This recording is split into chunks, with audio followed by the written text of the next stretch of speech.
ꯄꯟꯊꯧ ꯄꯟꯊꯧ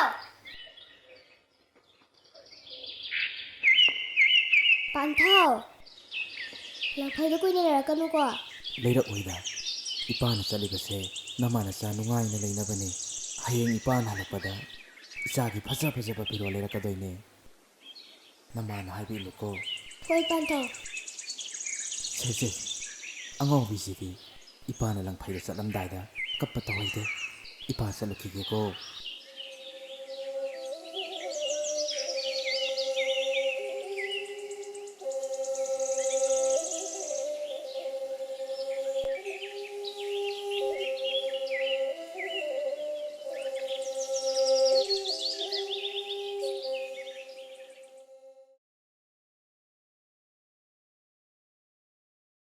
ꯏꯆꯦ ꯍꯩ ꯆꯥꯔꯝꯃꯤꯔꯣ?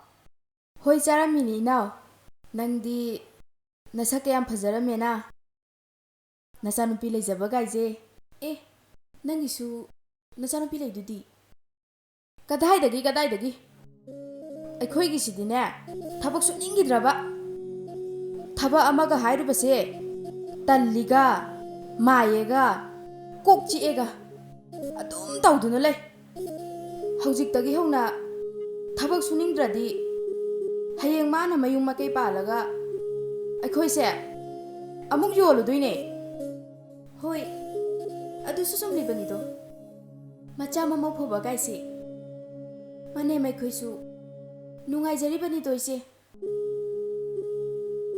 ꯍꯥꯏ ꯇꯥꯔꯤꯕ꯭ꯔꯥ ꯁꯤꯡꯗꯣ ꯆꯥꯛꯈꯨꯝꯗ ꯊꯝꯃꯝꯃꯨ ꯑꯗꯨꯒ ꯏꯔꯨꯖꯔꯒ ꯆꯥꯛꯇꯣ ꯊꯣꯡꯉꯨꯀꯣ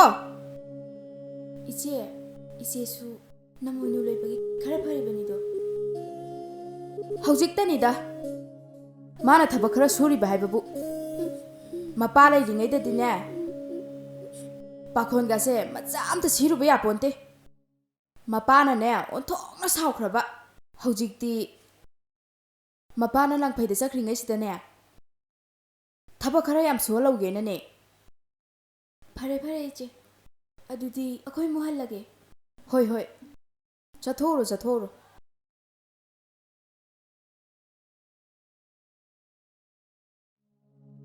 ꯍꯥꯗ ꯄꯟꯊꯧ ꯏꯌꯨꯝ ꯃꯣꯡꯕ ꯏꯔꯥꯟꯖꯥꯏꯗ ꯈꯔ ꯊꯨꯅ ꯍꯜꯋꯥꯏꯔꯛꯂꯣꯕ ꯑꯕꯣꯛꯄ ꯍꯦ ꯑꯗꯨꯗ ꯀꯞꯁꯤ ꯂꯥꯎꯁꯤꯟꯅꯗꯅ ꯂꯩꯔꯕꯣꯅ ꯑꯩꯅ ꯀꯔꯤ ꯍꯥꯏꯔꯝꯃꯤ ꯅꯪ ꯆꯥꯛꯇꯣ ꯀꯔꯝ ꯀꯥꯟꯗ ꯊꯣꯡꯒꯦ ꯍꯥꯏꯕꯅꯣ ꯏꯃꯥꯇꯣꯟ ꯑꯩ ꯆꯥꯛ ꯊꯣꯡꯖꯔꯒꯦꯕ ꯏꯃꯥꯇꯣꯟ ꯑꯩ ꯆꯥꯛ ꯊꯣꯡꯖꯔꯒꯦꯕ ꯏꯃꯥꯇꯣꯟ ꯆꯥꯛꯇꯣ ꯈꯔ ꯊꯨꯅ ꯊꯣꯡꯉꯝꯃꯨ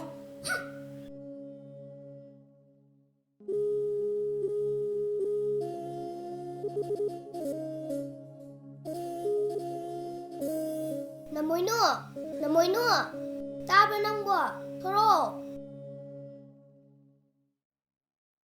ꯇꯥꯏꯌꯦ ꯏꯇꯥ ꯉꯁꯤꯗꯤ ꯄꯥꯠꯇꯒꯤ ꯉꯥ ꯐꯥꯔꯒ ꯆꯥꯛ ꯆꯥꯅꯁꯤ ꯍꯥꯏꯌꯦ ꯃꯌꯥꯝꯅꯅꯦ ꯅꯪꯁꯨꯅꯦ ꯀꯧꯔꯨ ꯆꯣꯅꯅꯦ ꯑꯩ ꯂꯥꯛꯏꯅꯦ ꯏꯇꯥ ꯍꯧꯖꯤꯛꯇꯤ ꯑꯩ ꯊꯕꯛ ꯈꯔ ꯂꯣꯏꯁꯤꯟꯒꯗꯕ ꯂꯩꯌꯦ ꯑꯗꯨꯅ ꯍꯣꯔꯦꯟ ꯉꯥꯏꯍꯥꯛ ꯂꯩꯔꯒ ꯂꯥꯛꯑꯒꯦ ꯃꯥꯒꯤ ꯆꯥꯛ ꯆꯥꯅꯕꯁꯦ ꯆꯠꯍꯟꯕ ꯌꯥꯗꯦ ꯀꯔꯤꯒꯨꯝꯕ ꯆꯠꯍꯜꯂꯨꯔꯕꯗꯤ ꯃꯤꯉꯣꯟꯗ ꯑꯩꯒꯤ ꯄꯥꯎꯁꯤꯡꯁꯦ ꯑꯃꯨꯛ ꯇꯝꯈꯤꯅꯤ ꯐꯔꯦ ꯏꯇꯥ ꯑꯗꯨꯗꯤ ꯅꯪ ꯁꯣꯏꯗꯅꯗꯤ ꯂꯥꯛꯎꯀꯣ ꯑꯩ ꯆꯠꯂꯒꯦ ꯍꯣꯏ ꯏꯇꯥ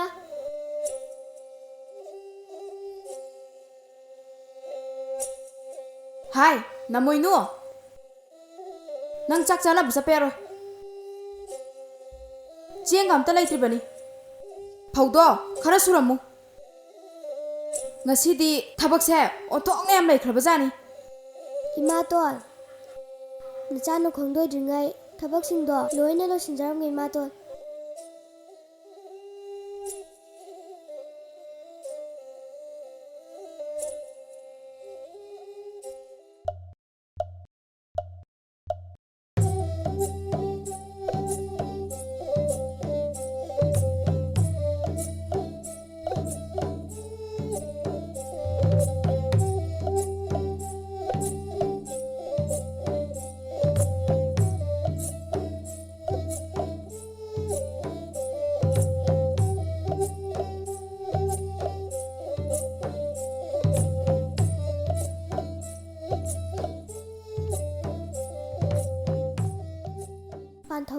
ꯂꯥꯛꯏꯗ ꯍꯦꯛ ꯆꯠꯈꯤꯕꯗꯩ ꯂꯩꯀꯥꯏꯒꯤ ꯏꯁꯨꯡ ꯏꯃꯥꯟꯅꯕꯤ ꯋꯥꯔꯤ ꯁꯥꯔꯛꯇꯕ ꯀꯨꯏꯔꯦ.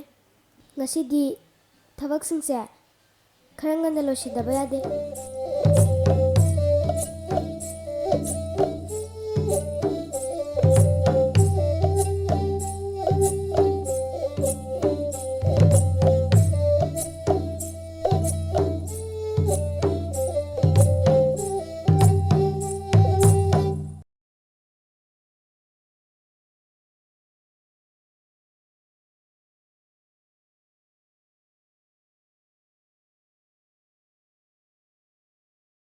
Ngasine chak chanaba chalhanba yade.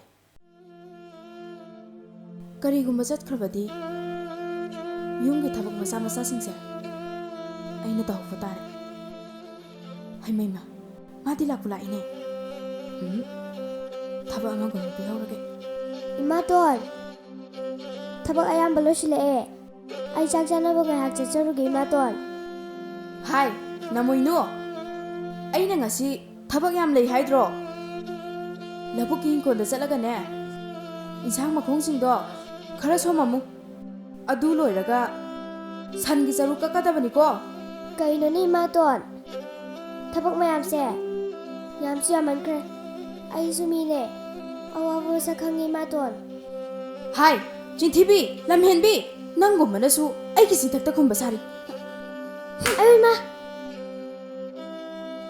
Khang brado. Nachindo thiko dana. Imaton gi miyot minayse. Khangdana lebe saro suklabang mangda.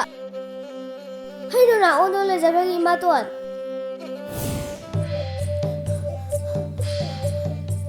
Kari mo tong sidi. Ay di.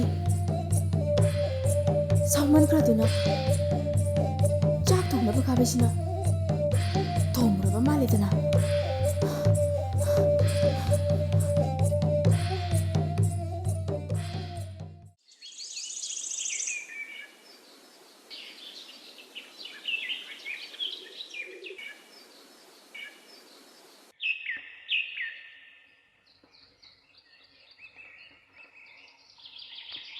Panthaw!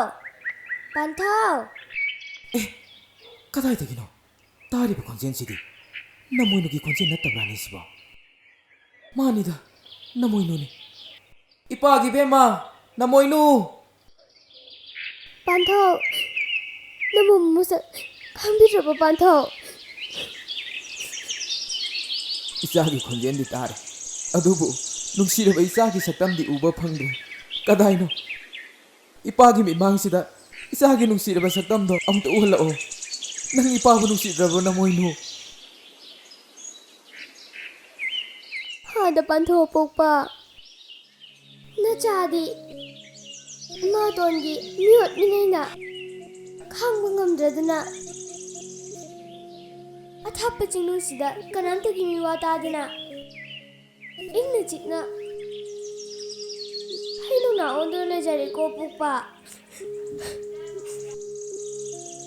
ipagi bema kari matawno nang ngasi tawrami basibo ipala ene nang ipabu nungsidraba Namum na Panthaw budi wana ngaijaramane pokpa. Namum odi hakda Panthaw gi seba phangamdre Panthaw. Namum buga piyu ko pokpa. Mathangi mapo haidina lermabadi Panthaw gi namum oina puksage. Panthaw gi seba mato lomni tawjage. nang ipabu thadoktu na chatkinu ipagi bema nangi na ningthongdaba mayamdo lao ipa hairu lao ipagi bema nang ipabu thadoktu na chatkinu Kanadasu warojade namumna adubu ngasidi miyamsida sab amdi tawngani. Karigumba inkhalaiba angangsingda khabai chegapna fuba chaiba tarabadi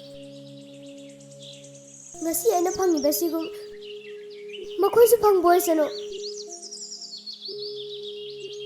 ipagi bema nang ipabu thadoktu na chatkhiu yaroi ipagi bema ꯉꯥꯏꯈꯣ ꯏꯄꯥꯒꯤ ꯕꯦꯝꯃ ꯏꯄꯥꯒꯤ ꯕꯦꯝꯃ